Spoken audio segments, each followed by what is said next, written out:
Hello everybody and welcome to this tutorial. Today I will be talking about our working environment. I will show you how you can set it up. So first off, we need to install VirtualBox. Now it doesn't matter if you're running Mac OS X, Linux, or Windows, you will still need to do this for several reasons really. First of all, we're going to be doing a lot of stuff and we're going to be doing it as root. So we are always facing the prospect that we might break something, that we might mess something up, and it's just better to have that virtual machine because even if you do mess something up and even if you don't know how to fix it, it doesn't really matter. It is only a virtual machine. You don't really have any data of importance on it. However, if you mess something up on your main machine, that can be problematic. If you're forced to reinstall it or something of a kind, then you need to back all your data up, you need to figure out where everything is, etc. But or you can try fixing the problem, and depending on what that is, it could consume a large amount of your time. So just take my advice for it and go ahead and install VirtualBox. It's not that complicated, it's pretty simple. I'll show you how to do it in a minute. There is another reason why we're installing a virtual machine, and that is safety. We're going to be downloading a lot of stuff from the net, and even though I will be using sites that I consider to be safe and that a lot of other people consider to be safe, it is always good to have that extra layer of protection. So even if something happens on your virtual machine, even if it gets compromised or something of a kind, it's fine. It's a virtual machine. No problems there. There's nothing of importance there. Your private information is not there. Your credit card is not there. There is literally nothing there aside from the tools that you are using that can be obtained from the internet anyway. So without further ado, let's just go ahead and see how VirtualBox is installed. Now there are two ways of doing this. One is preferable over the other. So the first method is a lot simpler. So you can just go ahead, open up your favorite browser. Mine is Firefox.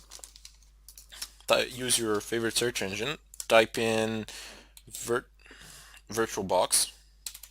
VirtualBox. Press enter, and there you go. Straight off the bat, you have official site VirtualBox. Just gonna go ahead and open it. In the left corner, it says about screenshots. There's a download of documentation here. For the time being, there really isn't any need to go over it. Rather, instead, just click downloads. Excellent. So here you have a list of host machines. Have VirtualBox for Windows hosts, for OS X hosts, for Linux hosts, Solaris hosts. Actually, for Solaris, you can just use it from the repositories immediately. But for the time being, we cannot use the repositories. We need to configure them in Linux, and repositories in Linux are places from where you pull your software for your Linux distro. Anyway, we will need VirtualBox for Linux hosts. I have already downloaded it in order to save time in this tutorial, but you just click on it and then it pops. So you have these guys are amazing. They have this virtual machine manager set up for multiple Linux distributions. So you have Ubuntu, you have Debian. Not sure why they actually separated Ubuntu and Debian, but it doesn't really matter since Ubuntu is based on Debian. Pretty much everything that works in Debian will work on Ubuntu as well. You have OpenSUSE. Wow, we even have the enterprise. But for the time being, I'm interested in Fedora. And even though Fedora 21 came out and it says here Fedora 18, that's perfectly fine. It's gonna run no problems. Anyway, right next to it, you have i386 and AMD 64. What these markations mean? Well, basically, they're just references to 32-bit and 64-bit architectures. If you do not know what your machine is, whether it's 32-bit or 64-bit, well, no problems there. Just go ahead and open up your terminal, type in uname space dash A, press enter. You don't need to be root to do this. You can do this as pretty much any user. And you get a listing of information here. So you have Linux platform, local host, that's the domain. You have the version of the kernel and Fedora distribution as well. It's number 20. And then you have the architecture. So it's x86 underline 64. There we go, 64-bit architecture. Fantastic. Now that we have established that, you can actually go ahead and click on it. If you're using a 32-bit one, just click on the 32-bit one. The procedure is absolutely the same. There are literally no differences. It gives me an option to save a file, so just click save and then click OK. That will download the file for you in the default downloads folder, unless you've configured it in a different fashion.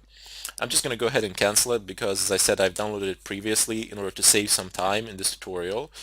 So just cancel. Go back to your terminal.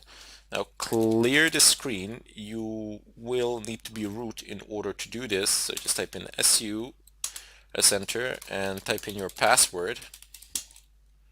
And of course I got my password wrong. I'm quite famous for doing this.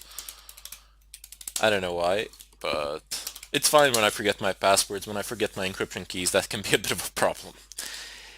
Anyway, there is a tool for managing RPM packets. As this is a Red Hat distro, all the packets, software packets for it have an extension .rpm. Here, let me just go ahead and show this to you. I'm going to go ahead and create a bit of a bigger zoom in so you can all see what I am doing here. Now, I am currently using the terminal, and I will give more detailed explanations. I will instruct you on how to use it. I will explain pretty much all the commands that we will be using in great detail, but for the time being, just tune in and follow through. So there's a command ls, and then I want to go to the folder downloads. Home, chronic, that's me, that's the username, downloads, and oops, VirtualBox, there we go. Press enter. I'm just going to go ahead and clear the screen one more time. There we go. Got exactly the same thing, but a bit better looking. Anyway, you see this extension that I have marked. It says .rpm. Now, .rpm represents a type of packet that I stated previously that is meant specifically for certain Linux distributions such as Red Hat, Fedora, CentOS, and a few others.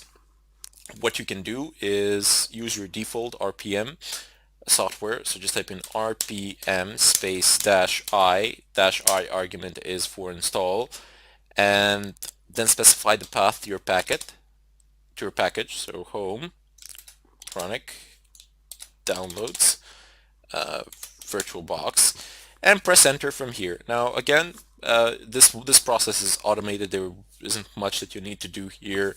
Maybe press yes and that's it along the way. But in any case, this is not the method that you should be using. This is the method that I'm showing that you can use, but I wouldn't advise, as if you do install it like this, it tends to break with newer updates, so it can be a bit problematic. I will show you another method in the next tutorial where you can actually use yum, which is the default packet manager, in order to install this packet and then update it accordingly. In any case, I bid you farewell, and I'll see you in the next tutorial where I'll pick this up.